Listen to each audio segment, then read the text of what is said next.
কৃষ্ণ জয় গুৰু শঙ্কৰ সৰ্বগুণাকৰ যাখিৰি নাহি গোপাম তুহাৰি চৰণ কৰিনো শতকোটি বাৰে কৰোঁ প্ৰণাম। এই ভিডিঅ'টি আৰম্ভ কৰিছোঁ আমাৰ প্ৰফুল্ল ভূঞা বাপজনাৰ গৃহত যি নাম সেৱা আয়োজন কৰা হৈছিল।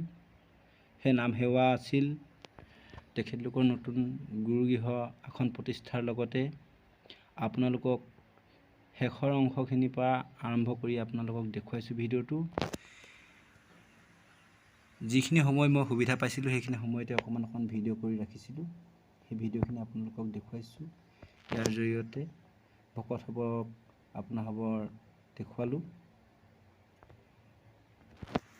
প্ৰথমেই অতিথি শুশ্ৰূষা হ'ল, তাৰ পাছতে শৰাই অৰ্পণ হ'ল, গুৰু আসন প্ৰতিষ্ঠা হ'ল, তাৰপিছত শৰাই অৰ্পণ হ'ল। শৰাই অৰ্পণৰ পিছত শদিয়া জিলাৰ প্ৰায় প্ৰাথমিকৰ পৰাই ভকতসকল আহি পালেহি। পোৱাৰ পিছত খোল প্ৰসংগ হ'ল, নাম প্ৰসংগ হৈছিল। নাম প্ৰসংগ আমাৰ মাধৱ বৰা বাপজনাৰ ডিব্ৰুগড় জিলা শাখাৰ তেখেতে নাম প্ৰসংগ কৰিছিল। সুন্দৰভাৱে নাম পৰিচালনা কৰিলে।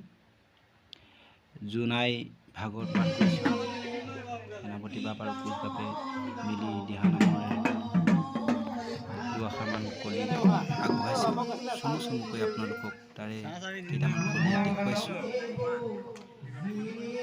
ভালদৰে ইউটিউব কৰিবলৈ হ'লে নিজে লাগি থাকিবলগীয়া হয়। ভিডিঅ'বিলাক বনাবলৈ কাৰণে সুবিধা নোহোৱাৰ কাৰণে মোবাইলবোৰ হিলিছে।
কথাবিলাক স্মৃতি হিচাপে ৰাখিবলৈ কাৰণে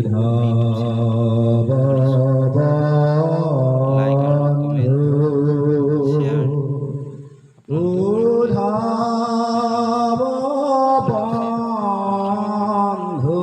আগলৈ এনেধৰণে ভিডিঅ'বিলাক বনাই ৰাখিবলৈ কাৰণে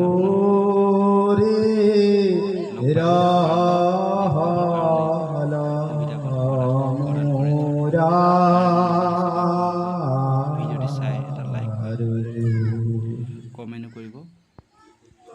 কৃষ্ণ